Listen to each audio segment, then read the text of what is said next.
Hello and welcome back to my YouTube channel. I am SJ with my channel slab strike. तो भाई सबसे पहले कर दो चैनल को सब्सक्राइब, उसके बाद कर दो लाइक और उसके बाद कर दो शेयर। तो हम चलते हैं अपने मुद्दे की तरफ, और मुद्दे की बात यह है कि बांग्लादेश हमें यहाँ पे बेइज्जत करने के बाद सीधा पहुंचा इंडिया में जाके उन्होंने की प्रैक्टिस, उन्होंने वहाँ पे जो भी काम करना था उन्होंने किया। उसके बाद जब वो टीम उतरी मैदान में और हम यहाँ पे बैठे हुए थे कि हम देखने के लिए, क्योंकि दोनों के साथ ही जिस तरह की हमारी क्रिकेट चल रही है ना, अगर इस सिचुएशन में अगर बांग्लादेश का बुरा हाल होता ना तो हमें ज़्यादा खुशी होनी थी। अगर इंडिया उनके खिलाफ डोमिनेट करता ना तो हम कहते कि यस, हमारा बदला जो था ना इंडिया ने ले लिया, लेकिन ऐसा नहीं हुआ। और जैसे ही मैच शुरू हुआ और जिस तरह की वहाँ पे हम स्कोर कार्ड देख रहे थे तो मुझे देखे तो बड़ी वो अजीब सी मेरी सिचुएशन हो गई थी, क्योंकि इंडिया की विकेटें गिरी थी। तो मुझे ये समझ नहीं आ रहा था कि यार एज ए पाकिस्तानी और एज ए नेबर जिस तरह के हमारे ताल्लुकात चल रहे हैं, मुझे इसके ऊपर ज़्यादा खुश होना चाहिए, एक्साइटेड होना चाहिए, या मुझे दुखी होना चाहिए। क्योंकि रोहित शर्मा और विराट कोहली को लेके तो मैं कहीं ना कहीं दुखी भी था, क्योंकि दोनों ही मेरे मोस्ट फेवरेट प्लेयर हैं। और जायसवाल ने जिस तरह की इनिंग को संभाला दिया हुआ था तो वो भी ठीक था, लेकिन जब 144 पे जाके 6 आउट हो गए थे तो मैं थोड़ा सा परेशान हो गया था कि यार ये इंडिया ने क्या किया। और मुझे एक टाइम पे हो भी गया था कि यार वाकई बांग्लादेश की टीम जो सी है वो इतनी अच्छी हो गई है, इनकी बॉलिंग लाइन इतनी स्ट्रांग हो गई है कि यार उन्होंने तो इंडिया का बुरा हाल कर दिया। लेकिन फिर वही मुझे ज़्यादा देर नहीं लगी अब उस टीम को पहचानने में कि ये वाकई बांग्लादेशी टीम है और ये वाकई इंडियन टीम है जो बांग्लादेश के खिलाफ खेल रही है, किसी ऑस्ट्रेलियन या किसी इंग्लैंड या किसी बड़ी टीम के खिलाफ नहीं खेल रही। यार बांग्लादेश छोटी सी टीम है। वो अलग बात है कि हमें ही हर कोई पेल के चला जाता है कि घंटे की तरह जो भी आता है हमें बजा के चला जाता है। तो बांग्लादेश वहाँ पे जिस तरह उन्होंने स्टार्ट किया था उसको कंटिन्यू नहीं कर सके। अल्हम्दुलिल्लाह वो इसी तरह की क्रिकेट खेलते हैं और इसी तरह की क्रिकेट आगे भी खेलते रहेंगे। वो हमें ही हरा सकते हैं और वो किसी भी अच्छी टीम के खिलाफ जाके अच्छी परफॉर्मेंस नहीं दे सकते। यहाँ पे वो जो क्रिकेट खेल के गए ना वो कोई एक्स्ट्रा ऑर्डिनरी नहीं खेल के गए, वो यहाँ पे भी क्रिकेट नॉर्मली खेल के गए। बस हमारा ही ये मसला है कि हम ही अगले बंदे की जिस लेवल की वो क्रिकेट खेल रहे होते हैं ना उससे भी ज़्यादा नीचे गिर जाते हैं। तो वहाँ पे जिस तरह की क्रिकेट चल रही थी, एक टाइम पे 144 पे इंडिया के 6 आउट हो गए थे और वहाँ पे फिर आए हमारे सर रविंद्र जडेजा और उनके साथ आए सर अश्विन।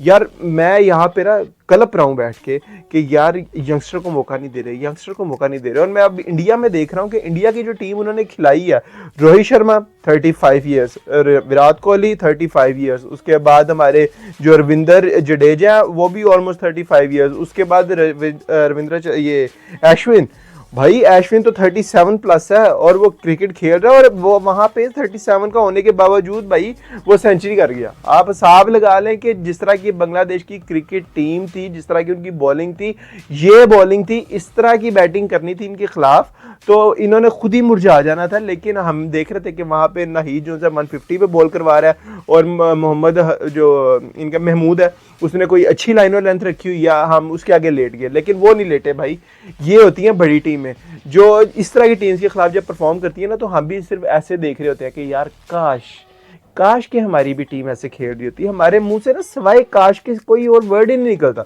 और मुझे तो जिस तरह की उन्होंने क्रिकेट खेली है मुझे तो भाई बड़ा मजा आया उनकी क्रिकेट देखने का, क्योंकि एक टाइम पे ना वो जिस तरह के 144 पे 6 आउट पे दोनों आए थे, एक टाइम पे लग रहा था कि ये अभी गए, लेकिन यार उस टाइम पे आके उन्होंने क्या सेंसिबल क्रिकेट खेली है कि फिर आ जाके ना पाकिस्तानी क्रिकेट की बात आती है कि सिर्फ तोहफी कह सकते हैं और तो कुछ कह नहीं सकते इनकी क्रिकेट के बारे में। लेकिन कमाल, आउटस्टैंडिंग। यार मैं कहता हूँ अगर 100 में से मार्क्स आते हैं ना तो इनके उसमें से भी 110 नहीं आने थे, जिस तरह की इन्होंने दोनों ने बैटिंग कर दी है और जिस सिचुएशन में आके बैटिंग कर दी है और जिस तरह उन्होंने प्रेशर तोड़ा है। बात ही उस सिचुएशन में आके प्रेशर तोड़ने की, जहां पे रोहित शर्मा फ्लॉप हो गया, जहां पे इनका न्यू सुपरस्टार शुभमन गिल जो है वो फ्लॉप हो गया, जहां पे आपका विराट कोहली मतलब कि वो गॉड है भाई क्रिकेट का, greatest of all time, my favourite most favourite player है ना विराट कोहली है। एग्रेशन प्लेयर, उसकी बैटिंग स्टाइल, उसकी एवरेज, उसका कुछ भी उसके बारे में बात कर लो ना भाई, वो हर एक के अंदर ना ऑल इन ऑल है। तो वो फ्लॉप हो गया। उसके बाद इनके जो से ऋषभ पंत है वो बड़ी एग्रेसिव क्रिकेट खेलते हैं और टीम को भी एग्रेशन में लेके चल रहे होते हैं, वो रन बॉल खेलते हैं और टेस्ट के अंदर भी वो जो से अपना 100 का स्ट्राइक रेट रखा होता है, तो वो भी मतलब कि सब फ्लॉप हो गए। और एक टाइम तक जब हमारे जो जायसवाल है वो भी स्ट्रगल कर रहे थे, लेकिन उन्होंने 50 की, बड़ी इंपॉर्टेंट 50 थी उनकी उस सिचुएशन में जब आपके ऑलमोस्ट कोई 40 के ऊपर कोई 4 आउट हो जाते हैं, तो उस हिसाब से टीम को संभालना मुश्किल हो जाता है। तो उन्होंने उस टाइम पे टीम को संभाला दिया और उसके बाद 50 स्कोर की, ये बड़ी बात थी।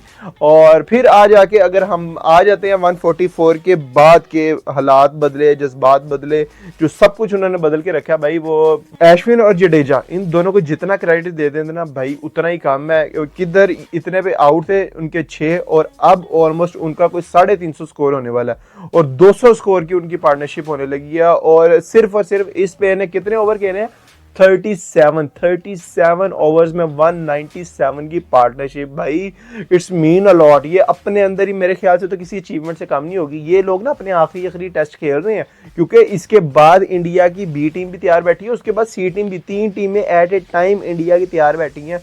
लेकिन वो सिर्फ और सिर्फ ना अभी जो वर्ल्ड टेस्ट चैंपियनशिप है ना, उसकी वजह से रोहित शर्मा और विराट कोहली और अश्विन और जडेजा इनको साथ लेके चल रहे हैं, क्योंकि इन्होंने पता है कि जिस तरह वो T20 में उन्होंने एक माइंडसेट किया हुआ था ना कि भाई इन्होंने वर्ल्ड कप जितवाना है, तो फाइनली ये जो 4 के लोग हैं ना, ये 2-2 का पेयर बना हुआ है। वहां से वो बॉलिंग ऑलराउंडर अश्विन और जडेजा और यहाँ पे बैटिंग विराट कोहली और रोहित शर्मा, ये भाई जो पेयर है ना 2, इन्होंने जब तक ये वर्ल्ड टेस्ट चैंपियनशिप इनको नहीं जितवा देते, दूसरा ये चैंपियंस ट्रॉफी नहीं इनको जितवा देते, तो मुझे नहीं नजर आता कि उससे पहले ये रुकेंगे। तो आज की जो से मेरे नज़दीक जो हाईलाइट थी और मार्क्स थे भाई, वो 2 बंदों के हैं, एक अश्विन और एक जडेजा भाई।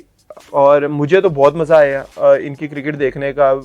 टेस्ट के अंदर अगर आप 5 के रन रेट से खेल रहे हो पर ओवर के हिसाब से, तो साफ ज़रा है कि इसका मतलब है कि आप जो सी क्रिकेट है ना वो कोई नॉर्मल नहीं खेल रहे, बेसबॉल से भी नेक्स्ट लेवल की क्रिकेट खेल रहे हैं। जो हम बेसबॉल बोलते रहते हैं कि इंग्लैंड खेल रहा है, भाई इंडिया भी खेल रहा है अपने होम ग्राउंड में। आप ज़रा ये इनके सिर्फ हाईलाइट्स देख लें, उनकी जिस तरह की बैटिंग थी ना वो लग रहा था हाईलाइट्स ही चल रही हैं। तो भाई हाईलाइट्स तो यही है, जडेजा और सबसे नंबर 1 हमारे सर जडेजा नहीं है, सर अश्विन, उनको मेरी तरफ से सल्यूट है जिस तरह की उन्होंने बैटिंग की है। और अब बाकी देखेंगे कि अभी पहले दिन तो 336 और 339 इतना स्कोर हो गया, तो अभी ये दोनों क्रीज पे मौजूद है। अब देखते हैं कि कल आके ये कितना आगे इसको प्रोलॉन्ग करती है इनिंग्स को। और जहाँ तक मुझे लग रहा है यही सीन होगा कि जडेजा जो है वो अपनी सेंचुरी कंप्लीट करेंगे, और इन दोनों में से अगर कोई आउट नहीं होता तो ये एक टाइम पे जाके 450 के राउंड अबाउट मेरे ख्याल से इनको डिक्लेयर कर देनी चाहिए। इनिंग से 450 से ऊपर नहीं जाना चाहिए, क्योंकि वो हम थोड़ी है कि 450 करके भी हम मैच हार जाए। तो इनको इंडिया ने अपने होम ग्राउंड में जडेजा ने और अश्विन ने तो छोड़ना नहीं है भाई अपनी पिच के ऊपर से जसप्रीत बुमराह भी इसमें खेल रहा है। आप इसकी 11 देख लेना इंडिया की, तो यकीन करें मुझे ऐसे एकदम नज़र आ रहा था कि ये वर्ल्ड टेस्ट चैंपियनशिप के ना फाइनल की जो सी है ना उन्होंने लाइनअप दी हुई है। जिस तरह की इनका बॉलिंग अटैक था, जिस तरह की इनकी बैटिंग थी, हर चीज़ परफेक्ट थी इसके अंदर। तो बाकी देखते हैं अब कल आएंगे ये दोनों और क्या करेंगे।